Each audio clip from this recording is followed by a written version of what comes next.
அக்கீதா சம்மந்தமாக எடுத்துடுறேன். சின்ன பிள்ளைங்களுக்கு எடுக்கிறது அடுத்த வாரம், அது நம்மளே எடுத்துருவோம் இன்ஷா அல்லாஹ். 2 பேருக்கும் சேம் தான், நமக்கும் படிக்கிறது தான். ஆமாம், நாளைக்கு.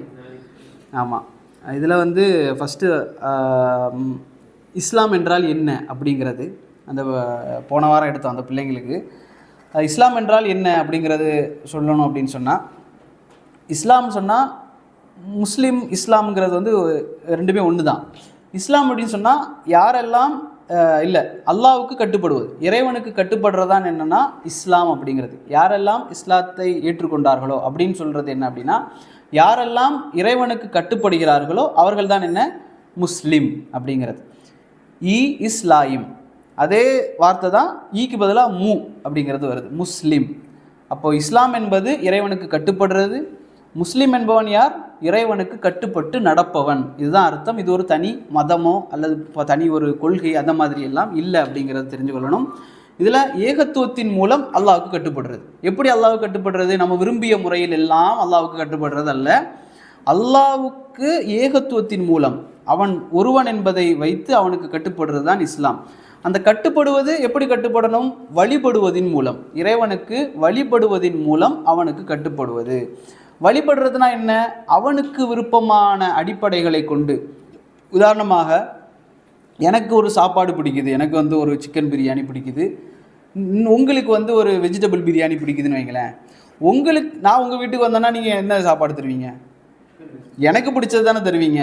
அப்போ நீங்களே ஒன்றை கற்பனை பண்ணிக்கிட்டு எனக்கு வந்து இதுதான் பிடிக்கும் அப்படின்னு சொல்லி நீங்களே ஒன்றை கற்பனை பண்ணி எனக்கு தந்தா அதை நான் ஏற்றுக்கொள்வேனா? ஏற்றுக்கொள்ள மாட்டேன். இதே தான் அல்லாவுக்கு எது பிடிக்கும் என்பதை அல்லாஹ் என்ன செய்திருக்க வேண்டும்? நமக்கு சொல்லியிருக்க வேண்டும். நமக்கு எதெல்லாம் தோணுகிறதோ, நான் வந்து இந்த தீயை போட்டு அதுக்கு மேலே நடப்பேன், அது அல்லாவுக்கு விருப்பமானதுன்னு சொல்லி நானே ஒன்றை கற்பனை செய்து நான் வந்து வித்தியாசமாக 3 நாட்கள் தொடர்ந்து நோன்பு வைப்பேன், இப்படியெல்லாம் நாங்களே ஒரு வழிபாடுகளை உருவாக்கி அல்லாவுக்கு நாங்கள் வழிபாடு செய்தால் அதை அல்லாஹ் ஏற்றுக்கொள்ள மாட்டான். அப்போது அல்லாஹ் எதையெல்லாம் நமக்கு வழிபாடாக சொல்லித்தந்தானோ அந்த அடிப்படையில் அல்லாஹ்வுக்கு கட்டுப்பட்டு அல்லாஹுவை வணங்குவது. 3வதாக, இணை வைப்பிலிருந்தும் இணை வைக்கக்கூடியவர்களிடமிருந்தும் விலகி இருப்பது. இதில் 2 இருக்குது. இதில் அல் வலா வல் பரான்னு சொல்லி ஒரு தலைப்பு, இன்ஷா அல்லாஹ் அதை பார்ப்போம். இதை நீங்கள் அடிப்படையாக தெரிஞ்சுக்கொள்ளணும். இணை வைப்பிலிருந்தும் இணை வைக்கக்கூடியவர்களிடமிருந்தும் விலகி இருப்பது, அவர்கள் இணை வைக்கக்கூடிய அந்த இடத்திலிருந்து விலகி இருப்பது. அடுத்ததாக, இஸ்லாத்தினுடைய கடமைகள் என்ன அப்படிங்கிறது. இது எல்லாருக்கும் தெரியும். எத்தனை கடமை? 5 கடமை. மாஷா அல்லாஹ். ஷஹாதா, கலிமா யாருக்கு கடமை? எல்லாருக்கும் கடமை. தொழுகை யாருக்கு கடமை? எல்லாருக்கும் கடமை. சில பேருக்கு கடமை இல்லை, ஹராம். யாருக்கு? பெண்கள் மாதவிடாயில் இருந்தாங்க அப்படின்னு சொன்னால் அவர்களுக்கு என்ன? ஹராம், தொழக்கூடாது. சரிங்களா? ஜக்காத் 3வதாக, நோன்பு அல்லது ஜக்காத் யாருக்கு கடமை? அந்த நிசாப் என்று சொல்லக்கூடிய அந்த அளவை அடைந்திருக்க வேண்டும், 1 வருடம் பூர்த்தியாக இருக்க வேண்டும். 4வதாக, ரமலானில் நோன்பு நோற்பது என்பது அவர்கள் மேலே கடமை. 5வதாக, ஹஜ் யாருக்கு கடமை? உடலாலும் பொருளாலும் சக்தி இருக்கக்கூடியவர்களுக்கு கடமை. ஒருத்தருக்கு நிறைய பணம் இருக்குது, வசதி இருக்குது, அவரால் போக முடியாது. அப்படிங்கிறப்போ அவரை என்ன பணக்காரனாக இருக்காங்க, ஹஜ்ஜிக்கே போக மாட்டேங்க இப்படி சொல்லக்கூடாது. அவருக்கு 2 விதத்திலும் அவருக்கு சக்தி இருக்க வேண்டும். அவருக்கு அப்போது என்ன செய்யுது? கடமையாகிறது. வாழ்க்கையில் ஒரு முறையாவது செய்ய வேண்டும். இப்போ நாங்கள் வந்து வாலிபர்களாக இருக்கிறோம், எங்களுக்கு சக்தி இருக்கிறது, பொருளும் இருக்கிறது என்று சொன்னால் எங்கள் மேலே அது வாஜிப் ஆகிறது. சரிங்களா? அதை நாங்கள் தெரிஞ்சு கொள்ளணும். எங்களுக்கு பணம் இருக்குது, அதுக்கான சக்தியும் இருக்குது, ஆனால் நாங்கள் தள்ளி போடுகிறோம் என்று சொன்னால் மறுமை நல்ல பதில் சொல்லணும். ஏன்னா உங்களுக்கு எப்போ சக்தியும் அந்த பொருளும் வந்துருச்சோ அப்போ ஒரு ஹஜ்ஜை செஞ்சிடணும். அப்போ தான் அந்த வாஜிப் என்பது முடியும்.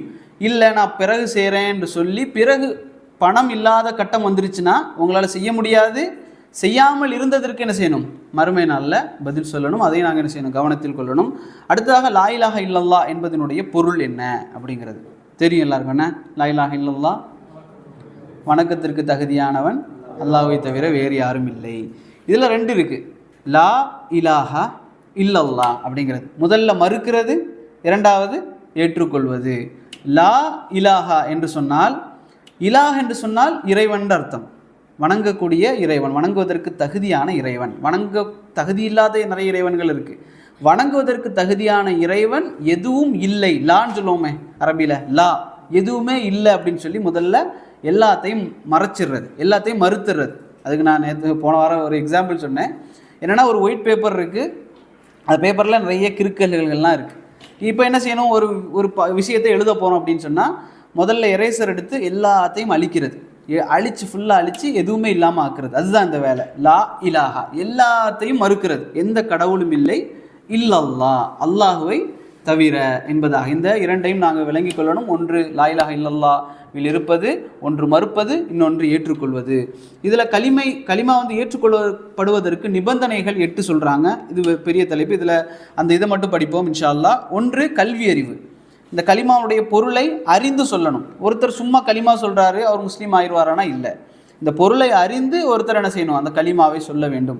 இரண்டாவது சந்தேகமில்லாத உறுதியான நம்பிக்கை.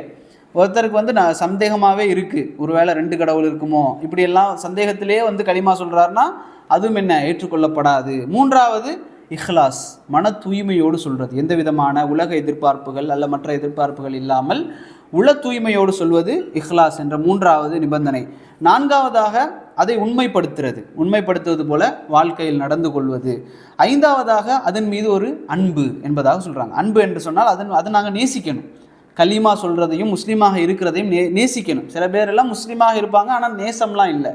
ஏதோ அப்பா அம்மா முஸ்லீமாக இருக்காங்க, குடும்பத்தில் இந்த மாதிரி வருடத்தில் ஒரு நாள் பெருநாள் கொண்டாடுவேன், இதுக்கு தான் இஸ்லாம் அப்படிங்கிறப்ப இப்படி இருக்கக்கூடாது. கலிமாவை நேசிக்க வேண்டும், அன்பு காட்ட வேண்டும். ஆறாவதாக அல்லாஹ்வுக்கு கட்டுப்படுதல். ஏழாவதாக அதனுடைய பொருள்களை கலிமாவுடைய பொருளை ஏற்றுக்கொள்ளுதல். எட்டாவதாக இதற்கு எதிராக இருக்கக்கூடிய தீய விஷயங்களை விட்டு நிராகரித்து அதை விட்டு ஒதுங்கி இருத்தல் என்ற 8 நிபந்தனைகளை சொல்கிறாங்க. இன்ஷா அல்லாஹ் இது போதும். அடுத்த வகுப்பில் தொடர்ச்சியாக வேறு ஏதாவது பார்ப்போம் இன்ஷா அல்லாஹ்.